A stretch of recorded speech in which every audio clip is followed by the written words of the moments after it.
அந்த அடிப்படையில 200 கோடி ரூபாயை விட்டுட்டு ஒரு நடிகர் வர்றாரு, அவர் நினைச்சா ஆல்ரெடி தான் உங்ககிட்ட 2000 கோடி இருக்கேப்பா. 200 கோடி இருந்தா என்ன, இல்லாட்டி என்ன? திமுக நிகழ்ச்சியில் பேசிய நடிகர் கருணாஸ் தமிழக வெற்றி கழக தலைவர் விஜயை கொடுமையாக விமர்சனம் செய்துள்ளார். 6வது பெரிய சம்பளம் நான் தான் வாங்கினேன் அந்த படத்துல. ஆனா அப்பொழுதுதான் நான் சார்ந்த மக்களுடைய அடிப்படை உரிமைகள் மறுக்கப்படுகின்ற உரிமைகள், மக்கள் தொகையின் அடிப்படையிலே என் மக்களுக்கான இடஒதுக்கீடு போன்ற நிலைகளை வரையறுத்து அதற்காகத்தான் நான் இந்த முக்குளத்தோர் புலிப்படைங்கிற கட்சியை நான் ஆரம்பிச்சேன். இப்போ நான் பொருளாதார அதுக்கு பின்னாடி கீழே தான் விழுந்திருக்கேன். ஆனால் ஏதோ ஒரு 10 பேருக்காக நான் உண்மையா வேலை செஞ்சிட்டு இருக்கேன், ஒரு சின்ன சந்தோஷம் இருக்கேன் மனசுக்குள்ள. அப்ப அந்த அடிப்படையில 200 கோடி ரூபாயை விட்டுட்டு ஒரு நடிகர் வர்றாரு, அவர் நினைச்சா ஆல்ரெடி தான் உங்ககிட்ட 2000 கோடி இருக்கேப்பா.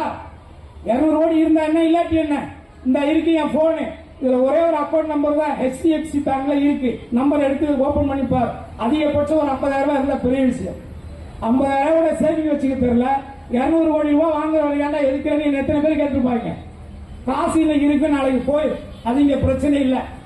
பணம் 200 கோடி இழந்து நான் மக்களுக்கு சர்வீஸ் பண்றதுக்காக நான் இழந்துட்டு வரேன். இல்லை, இவரே ஒரு சங்கீதம். நீங்க நல்லா புரிஞ்சுக்கங்க, இது பெரிய விளையாட்டு, இது ஒரு பெரிய கேப். இந்த தமிழ்நாட்டுக்குள்ள தமிழர்களை பிரித்தாண்டு பாஜக ஏதாவது ரூபத்தில் தமிழகத்தில் தன்னுடைய காலை பதிக்கணும்னு நினைக்குது.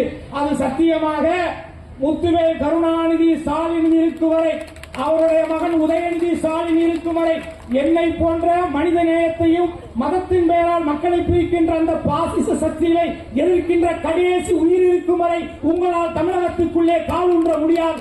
அது நைனாவா இருக்கட்டும், அவங்க நைனாவா இருக்கட்டும். செய்திகளை உள்ளது உள்ளபடி தெரிந்து கொள்ள ரெஃப்ளெக்ட் நியூஸை சப்ஸ்கிரைப் பண்ணுங்க.